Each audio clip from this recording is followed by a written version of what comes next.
Alright, on to the Indianapolis Colts we go. The Las Vegas Raiders have hit a 3-game skid since beating the New England Patriots on opening day, their last game being a heartbreaking loss to the Chicago Bears. I know I haven't sounded too good about the Raiders lately, but I'm simply talking about what was going on at the time. I particularly didn't like what they were doing on offense, but I haven't given up on them. If the Raiders are going to do anything this year, they particularly have to improve on offense, and there were some encouraging signs from last Sunday. The good part is they have the Indianapolis Colts this week, and they have the 17th ranked defense. The bad part is the Raiders have to keep up with the Colts' number 3 ranked offense. It won't be easy. Before I start on anything, let me talk about quarterback Geno Smith for a minute. No, I'm not trying to sell him to you as a Raiders franchise quarterback or anything like that. I will give you some facts on him though. They say past behavior is the best predictor of future behavior, right? Well, if that's the case, Smith's due for a good game this week. He's coming off a sorry 3-interception game against the Bears. His last 3-interception game was against the Los Angeles Chargers, and he came back against the Washington Commanders and threw for 289 yards and 3 touchdowns. When Smith really wants to lock in and play well, he really locks in. He's had great games, he's had great stretches, he's had great years too. The problem is he hasn't been consistent enough. He needs to perform game in and game out and year in and year out. All he's doing is pissing Raider fans off now, showing what he can do one week and throwing the ball to the other team the next. If the defense has anything to do with it, the Colts have the 21st ranked defense in the NFL, so he should be able to get going this week. One way to get going is to stop trying to force the ball into Jacoby Myers so much and throw the ball to Trey Tucker more. That's how he got himself off the ground against the Washington Commanders. Myers has the best hands in the NFL, but he's not great at creating separation, and he hasn't been getting open lately. Right now, Smith has 4 interceptions and a 50.8 passer rating when targeting Myers. It's common sense to try the other guy when he's not open, but Tucker only had 2 targets last Sunday. That right there is quarterback malpractice and coaching malpractice. Damn all these jet sweeps. Throw him the ball down the field. With his speed and route running, Tucker creates a lot of separation. He gets open a lot. He got open a lot last year, but for whatever the reason, they didn't give him the ball. The same things happened again this year with the exception of one game. This week he's going to see Charvarius Ward and I believe Mekhi Blackman.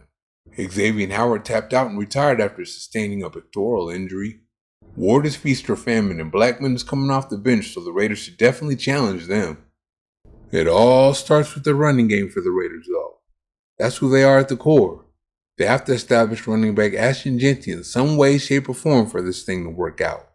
Jeanty is definitely one of the encouraging things the Raiders had going last Sunday. He had 138 yards and a touchdown on 21 carries rushing. Part of that was that 64-yard touchdown run he had. In the passing game, he had 2 catches. Both of them were for touchdowns. The Raiders have quite a weapon on their hands. They just have to use them. Forget all that load management crap that offensive coordinator Chip Kelly was talking. Jeanty is young and the Raiders have games to try to win now. Otherwise, why'd you pick him at number 6 overall? He's facing a Colts defense that's number 9 in the NFL against the run.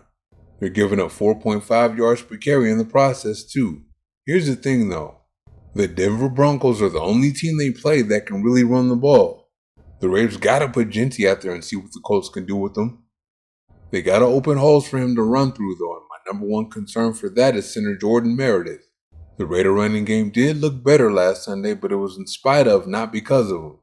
I think the Bears being the dead last ranked team against the run had a little something to do with it too.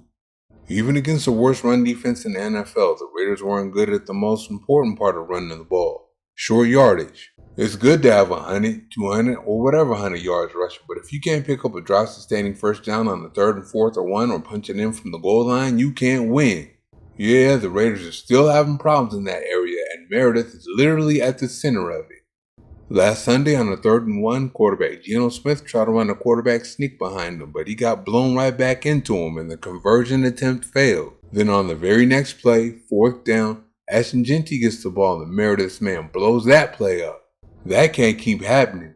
This week his assignment is Colts nose tackle Grover Stewart, and he's a tough customer. In the beginning, the experiment wasn't working because Meredith wasn't playing well at center and Jackson Powers Johnson wasn't playing well at guard. Well, you can't say that about Powers anymore. He came back from his concussion and played his best game as a pro guard. Outside of Meredith, they all improved their run blocking, but Powers made the biggest difference. He set the physical tempo in the running game, and in the passing game, he didn't allow a single solitary pressure. While playing guard last Sunday, he looked exactly like he did when they moved him back to center last year. He played free and he played violent. He's not thinking too much anymore. Has he beaten Alex Coppa out yet? Richie Incognito must have gave him some tips or something, because that's exactly who he's looking like these days. My big hope for Powers is that he brings everything from last week into this week. He's going to see interior defense lineman DeForest Buckner this week. That's a matchup I can't wait to see. That's one of those must-see TV, get your popcorn ready, prime time matchups. Now here comes another concern. This one is actually quite scary. Stone Forsythe is going to be starting at left tackle in the stead of Colton Miller. Miller was balling. He was off to a good start this year after getting off to a bad start last year because of a shoulder surgery he had.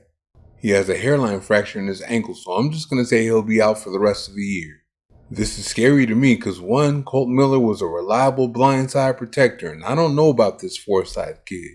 Number 2, outside of last week, the Raiders haven't run blocked or pass protected very well this year. They can't afford to get worse in either department. In 2021, when Carroll was there, the Seahawks drafted him in the 6th round, but he hasn't played too much. He only has a little over 1,000 snaps for his career.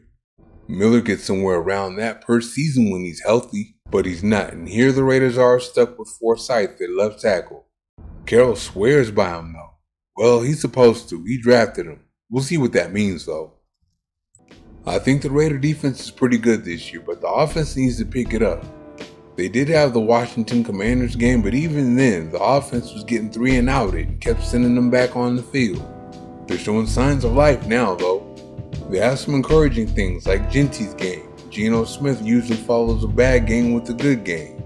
Throwing the ball to Tucker more and Myers less is the key to him having that good game. Then there's Powers looking good at guard these days. There are also some discouraging things like Meredith isn't getting any better at center so far, and Forsythe is taking Miller's place. Thank you for watching. See you next time.